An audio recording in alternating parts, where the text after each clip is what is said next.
Hai guys. Ini Jalan Kuala Gangsam ya projek. Kita dekat 30%. Fendi ada 30% ke Fendi? Ya, sudah 30%. Kita sudah lebih 30% sudah jalan kerja. Ini tengah buat BC ya kerja. Tolong ambil, kasih Fendi, tunjuk muka. Ini Fendi. Okey, cukup. Pusing balik mari. Sekarang kita nak bagi tahu tingkat atas kita buat toilet mesti mau kena buat waterproofing. Ada yang cara. Jom, saya kasih tunjuk.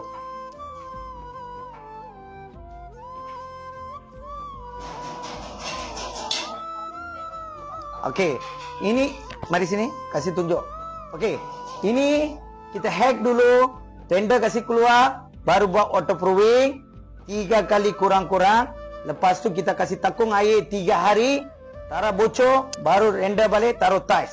Ini memang cara ini. Okey, tolong tunjuk.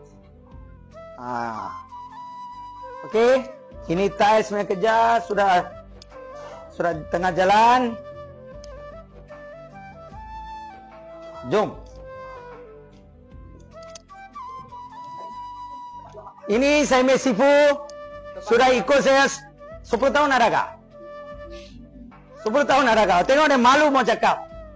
Okey. Ini tingkap pun kita main desain baru. Lepas tu kita sudah komplit. Lagi satu TikTok buat. Kasih tunjuk. Okey. Kelap sikit. Kasih tunjuk imam muka. Okey. Terima kasih.